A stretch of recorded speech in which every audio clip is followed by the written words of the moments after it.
Hello, I'm Bryan Hutcheson, Sheriff of Rockingham County in the City of Harrisonburg, and thank you for joining us for this week's segment of the Rocktown Crime Report on rocktownnow.com.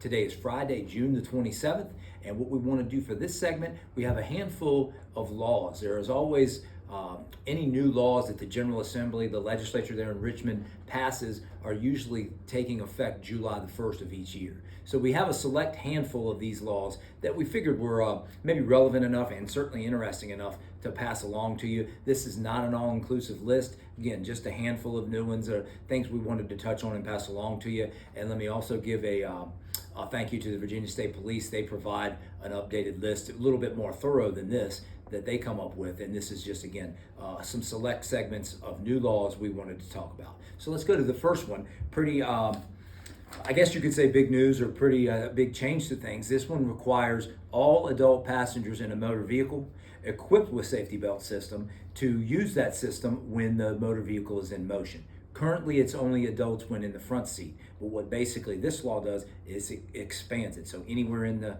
vehicle, if it's a seatbelt, you got to wear it. So big change from what the law was. Next up, we have another change, or maybe an expansion to the reckless driving definition of reckless driving for exhibition driving. That's defined in the bill itself, but what that bill you can see here prohibits slowing or stopping traffic for a race or exhibition driving, which you kind of can understand what that is just by the sound of it, hot-shotting in the roadway, riding as a passenger on the hood, aiding or abetting with the exhibition driving. That expands it, so that is now included in the definition of reckless driving, and it does establish a process for impounding or immobilizing those motor vehicles if that comes into place there. The next one we want to take a glance at is the motor vehicle accident threshold. So previously it was $1,500 to be called a reportable motor vehicle crash. That's increasing to $3,000. So if the property damage is estimated, and that's not, no law enforcement officer is an expert estimator at damages, but it increases that from $1,500 to $3,000, and that is probably based along with the increased cost of repairs to vehicles. So it allows for that adjustment for minor vehicle crashes versus the more serious ones to be called a reportable motor vehicle crash. And any crash with injury is a reportable motor vehicle crash already. Just expands it raises up the damage level. Next up, you will see that we want to talk with you is it's now a traffic infraction if a driver operating a motor vehicle fails to stop for pedestrians, and then it makes it a class 1 misdemeanor if that violation results in serious injury or death. So being very mindful of pedestrians, you see that new law there. Next one we want to talk about is, moving right along through them here, the next one, vehicles for agricultural purposes, kind of a modification there. We got a lot of agriculture here around Rocktown, and so trailers and semi-trailers for certain agricultural purposes can be operated without taillights or brake lights. This is not on the interstate and only during daylight hours, you see there, and they still have to have either 2 reflectors approved by the state police or at least 100 square inches of reflectorized material. So again, a little bit of a reasonable modification for farming that's made with that one. Let's look at the next one we have is for threats to discharge a firearm within or at buildings or means of transportation and the penalties. So this new law allows for anyone who communicates by any other means a threat to bomb, destroy, firearm with, at, or in any manner damage assembly, place, or structure, or communicates that threat, even if they know it's false, that person is guilty of a class 5 felony. And with that modification, if the person's under 18, so for a juvenile, it's a class 1 misdemeanor. Lesser penalty for the juveniles, felony for adults, but definitely a new law that I think is needed just to take out that nonsense of these threats and communicating those threats of harming others. The next one we want to talk about, kind of along the same lines of threats, bodily injury to a family member, clarifies that for crimes involving communicating in writing, regardless if the person who is the object of the threat actually receives that threat, that is within that crime. The bill also clarifies any person who communicates an oral threat of discharging a firearm within or on school property at any school-sponsored event or on a school bus and that threat would place the person as the object of that threat in reasonable apprehension of death or harm is a Class 6 felony. So new law there, again, couple there pertaining to threats.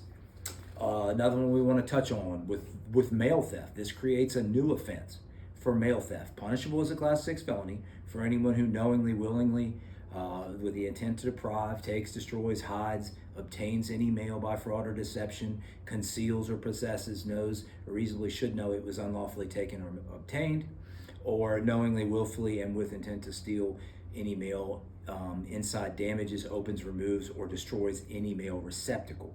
So a totally new offense there for mail theft that will address some of the, really some of the issues we've seen even around here with things like that. So new law there. Last but not least, this is actually my personal favorite one of all the ones we talked about. Assault and battery against a sports official. It makes a Class 1 misdemeanor for a person to commit a battery against another, knowing or having reason to believe or know that that individual is a sports official, whether they are engaged in the performance of those duties, and you see on down through on the premises of the event prior to or at conclusion of. And it also provides that such person, if they're convicted, can be prohibited from attending any such sporting events operated by that entity or organization of a period not less than 6 months. And again, that one's just my favorite because, again, the getting on the officials at different games from little leagues, high school, college, it's, in my opinion, it can easily get to be too much. And you get into that level of battery against a sports official who's trying to do their job. I think that was much needed. That's a new law that's needed, and hopefully will eliminate, some nonsense in that regard. But to play the game, have fun, whatever. But let's not blame it on the officials. That's ridiculous to see. So anyway, touching on a few of those new laws. That's just a handful. There are others, but hopefully that was a little bit of an interesting insight into that. And then I also wanted to touch on, we recently did, if you didn't see it, go back to Rocktown Now or on YouTube for Rocktown Crime Report. We did a special segment, demo and competition for our motorcycle unit. Well, we wanted to provide, unfortunately, a little bit of an update to that. And you can kind of see in the pictures here, this was kind of a before photo where myself and Sergeant Gooden there at the competition when we did it that day, and then you can see here. And this was 2 weekends ago, the Saturday, I think Saturday before last, where we had our motor unit was doing a demo our motor unit was doing an escort for a ride to raise awareness and prevention for suicide. They had just finished that escort, and actually Sergeant Gooden was going to lunch and had another escort later in the day, traveling up Stone Spring Road there. A vehicle pulls out in front of him, and here's the aftermath. There's the motorcycle, and then we'll also show him as he's being checked on.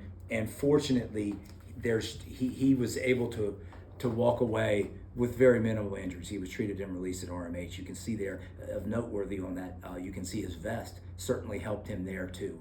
So just wanted to throw in a quick reminder, this time of year, keep an eye out for those motorcycles. They're smaller vehicles, obviously, but be alert. There's more of them out these days, and not just ours, but the regular, civilian motorcycles too. But certainly, we looking out for our guys trying to do the escorts, and fortunately it wasn't any worse than it was. But wanted to throw in a quick plug for motorcycle safety there too. And you can't keep a good man down, so Sergeant Gooden's right back at it, although I'm afraid that motorcycle won't be. Anyway, thank you for tuning in to this segment of the Rocktown Crime Report. We'll have another hopefully good segment here for you in a couple weeks. Send any questions you might have into the news at rocktownnow.com. We'll try to get to them next time. Thanks for tuning in.